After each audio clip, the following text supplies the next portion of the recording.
and I was recently contacted by my father after not hearing from him for the past 10 years. 12 years ago, my mom passed away after a long, hard battle with brain cancer. It was a tough time for our family, but just 6 months after she passed, I started noticing that my father would disappear for long periods without telling me where he was going. He would say he was out with friends who weren't even in the city. I got suspicious and decided to follow him one day. I discovered that he was frequently visiting my single aunt's house. My aunt is 3 years younger than my mother and has 2 kids, a son and a daughter slightly older than me from a previous marriage. She got divorced after just a year, and her ex-husband didn't want custody, so she raised the kids with the child support and alimony she received. Money was never a problem for her because her ex-husband was wealthy. My mother and aunt were very close, and my aunt supported my mom until her last breath. So it was shocking to see my dad visiting her. After a few days of following him, I finally mustered the courage to ring her doorbell and find out what was going on. When my aunt opened the door, I confronted them both. I asked why my father had been lying about where he was and why he was visiting my aunt so often. They finally told me they had been in a relationship for the last couple of years since my mother's diagnosis. They hadn't wanted to hurt my mom or stress her out more during her limited time, so they kept their relationship a secret. Now that my mom was gone, they felt they could be together openly. My dad expected me to understand, explaining that it hadn't been easy for him to deal with my mother's condition after so many years together. He said he was already grieving when she was diagnosed and found solace in talking to my aunt, which gradually developed into a relationship. I was obviously pissed and left that day with no intention of ever interacting with my aunt again.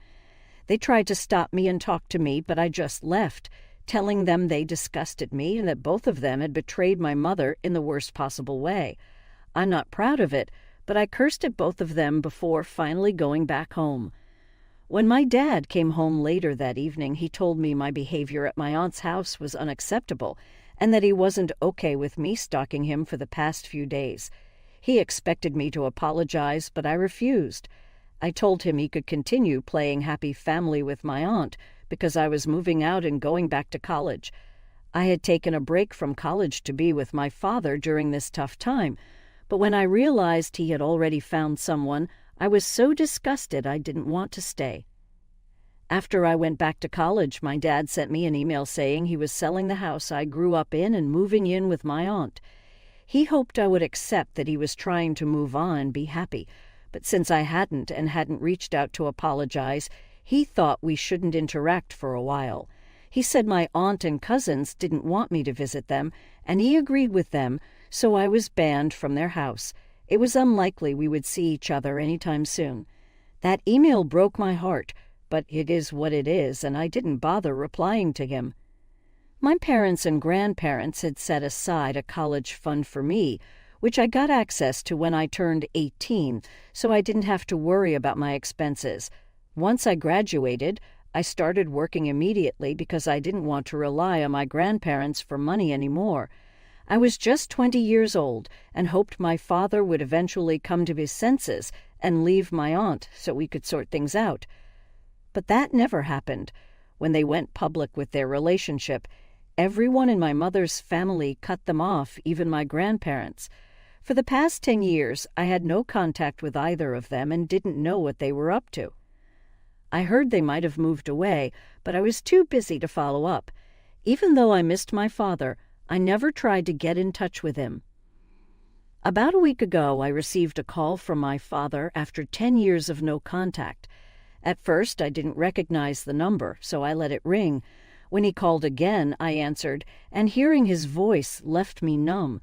He told me it was very important to talk because he needed my help and had no one else to turn to. He was in a retirement home and had been there for 3 months because of my aunt and her kids who had taken things too far. After going public with their relationship, everyone cut them off, so they moved to the suburbs to get away. Things were fine for a while since her children were grown and only visited once or twice a month, But every time they visited, they took money from my dad and aunt to fund their lifestyle. After a few years, my dad told my aunt he couldn't support this behavior anymore. My aunt insisted that as parents, they should support their children no matter what. After many fights, they agreed that my dad would stop giving money, but my aunt would continue. This went on for a few more years until a few months ago, when her kids demanded an exorbitant amount of money to start their own business. They didn't want to invest their own money, so they asked my aunt and my father to invest. My aunt tried hard to convince him, but he refused until he was sure they could succeed. They had no practical knowledge and didn't even have a proper business model. Their fights escalated, and eventually my aunt decided she didn't want to live with it anymore. Since they were never married and the house belonged to her, she kicked him out. For the past couple of months, he had been living in a retirement home. My cousins were treating him nicely to get money for their investment, but a few weeks ago, they gave him an ultimatum.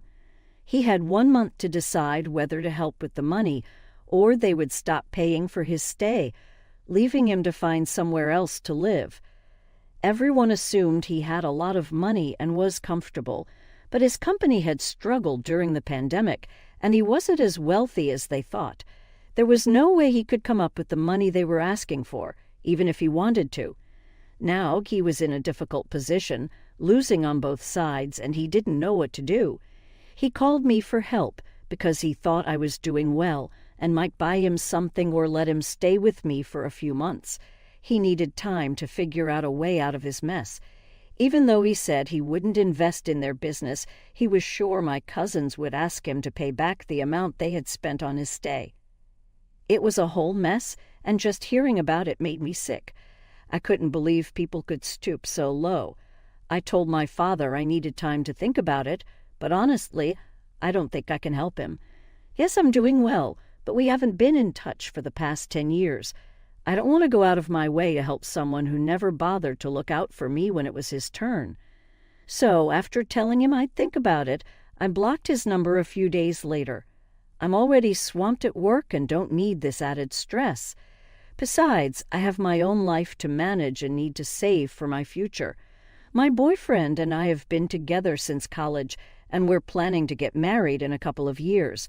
Right now, we're living separately because of his work, but soon enough he will be back and we will be living together. I won't be able to support my father financially or by letting him live with me, so there's no point in helping him now only to kick him out later. Instead of putting him through that, I'm choosing not to help him at all. He can come clean and let everyone know he doesn't have the money they think he does because his company hasn't been doing well. After that, he can use whatever money he has to rent an apartment. I think that's a fair solution. However, after I blocked him, he decided to reach out to my grandparents. Now my grandparents suddenly think I should sort things out with my father before I get married. They believe I should give him a second chance by letting him live with me before he finds an apartment. I find their change in behavior very weird. They have always told me never to forgive my father and my aunt because what they did was unacceptable. Now they think I should make amends with my father and bury the hatchet. It just doesn't make any sense to me. When I tried to argue with them, they made me feel like the bad guy, saying I was being heartless. I'm really confused because if my grandparents approved of my decision, I wouldn't be worried about whether I'm doing the right thing. But now I'm not so sure. I've talked to my boyfriend and he isn't sure either. I don't know what to do, and since this is too personal to share with my friends, I'm here on Reddit to ask if I'm making the right decision. So, AITA for not wanting to help my father after 10 years of no contact. Update. After reading the comments, I decided to stick with my decision. I told my grandparents that I didn't want to help my father and that my decision was final. I'm an adult now, and I don't think I owe it to anyone to help them in their time of trouble, especially since my father never looked out for me. We weren't close when I was younger. He was mostly working, and even when he was home, he never tried to bond with me like a father should. I hoped my mother's diagnosis would bring our family closer since he started taking more time off work to be at home. Unfortunately, his relationship with me didn't change. Instead, he spent that time creating a bond with his sister-in-law. That was his choice, and now I'm making mine. I don't think I owe anything to a man who treated my deceased mother so poorly when she was fighting for her life. It makes me wonder if she had survived, would my father have chosen her or my aunt? According to him, their relationship started right after my mother's diagnosis, but that's all irrelevant now because nothing worked out for him. The only people on his side are my grandparents, and I find that very confusing. I told my grandparents that I'm not going to help him out, and if they want to be mad about it, they are free to do so. It's not going to affect my decision. I have a life ahead of me and can't take on my father as a burden. My choice of words might upset some people, but right now, he is a burden to me. I've discussed everything with my boyfriend, and he thinks I'm doing the right thing. He never sugarcoats things, so I trust his opinion. My conscience is clear, and I don't feel bad about anything. Update. Last week, I texted my grandparents, telling them I didn't want to help my dad and that it was my final decision. They couldn't manipulate or guilt-trip me into changing my mind. For a few days, they didn't try to talk to me and just left my message on read. But today, they decided to visit me in person to try to change my mind. I don't know why they thought it would work, because I made it clear in my message that I didn't want them to stress me out. I'm really busy at work. Anyway, they showed up at my house just as I returned from work, and I was exhausted. I was in no mood to entertain their nonsense, so when they rang the bell, I immediately told them I was very tired and not ready to discuss anything emotionally heavy. Despite my clear reluctance, they insisted on coming inside. They began talking about how upset my father was with me and how they believed I should show more compassion and humanity towards him. Feeling irritated, I decided to let them speak, hoping they'd eventually take the hint and leave. I stayed silent, hoping to avoid a prolonged argument. However, they showed no signs of stopping. They continued talking about my father's distress in the retirement home. A few days ago, my cousins had threatened to kick him out if he didn't pay up for their business demands. With his company struggling, my father had nowhere else to turn. He pleaded with my grandparents to convince me to let him stay with me until he could find a place of his own. Despite the pressure from my grandparents that I was his only hope, I was growing increasingly annoyed. After some time, I realized they weren't going to shut up. I decided to turn the tables and ask them why, if they felt so strongly about the situation, they weren't helping my dad themselves. They had a spare guest room in their house and could afford to take him in, so there was no reason to pass him off to me.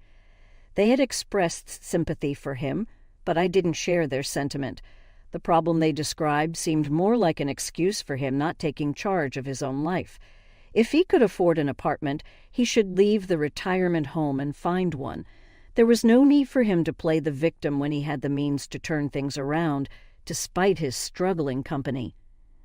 I have no sympathy for those lacking fighting spirit, which seems to be my father's current situation. When I questioned my grandparents about their reluctance to help him, they started making excuses. They claimed it would be awkward due to his past infidelity to their deceased daughter and emotionally draining for them. I was surprised they thought these excuses justified their inaction, especially since his betrayal had also deeply hurt me. When I pointed this out, a heated argument erupted. They accused me of lacking compassion once again, but I was too exhausted to argue further. I made it clear I didn't want to discuss this with them anymore, and they left. I'm not sure if I'll be speaking to them anytime soon. Their behavior seems unreasonable, and I can't understand why they're acting this way.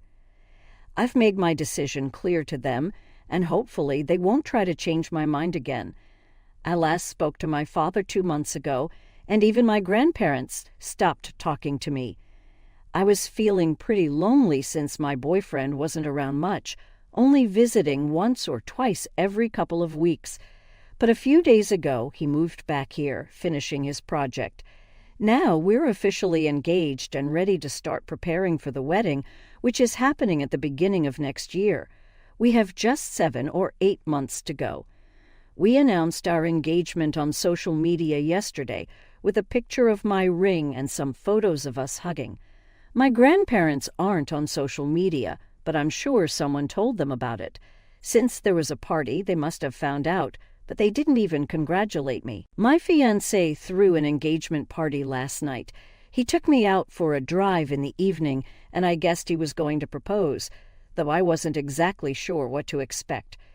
We went to a romantic spot that meant a lot to us, and that's where he proposed. On the way back home, he told me he had also organized a party in our honor and invited all our friends and family, at least those on good terms with us. When we got home, I changed into something nice, and we headed to the restaurant to spend the rest of the night with our loved ones. My grandparents had been invited, and my fiancé said they had always been there for us during the past 10 years, despite our differences. He wanted them to be present, but they rejected the invitation. He didn't want to break my heart yesterday, so we didn't discuss it. But this morning, when I talked about it and expressed my disappointment that my grandparents hadn't attended my engagement party or congratulated me afterward, he finally told me the truth. I had assumed he hadn't invited them given our strained relationship, but to learn they were invited and chose not to come was humiliating. I can't understand why they're suddenly so passionate about helping my father. It doesn't make sense. But I guess cutting me off is worth it to them. To each their own, I suppose. Update 4. Hey everyone, I'm getting married in a month, and the invitations have been sent out. My grandparents didn't receive one because a couple of weeks ago, I finally figured out why they were so keen on me helping my father. My dad and I hadn't been in touch since our last phone call when I decided not to help it and blocked him instead. He reached out a couple of weeks ago with an email explaining everything. It turns out my grandparents had known about my aunt's affair with my father from the beginning. As soon as they started dating, she confessed to them. They advised her not to tell my mom, who was battling cancer, to spare her the pain. They maintained a facade of disdain toward my aunt and dad over the past 10 years to avoid alienating me. This betrayal shattered my trust in them, and I'm relieved they're no longer in my life. They deserve each other. My father had manipulated my grandparents into pressuring me to help him. When their efforts failed, he decided to reveal the truth and sent me proof via email. It's shaken me deeply to realize I've been living a lie for the past decade.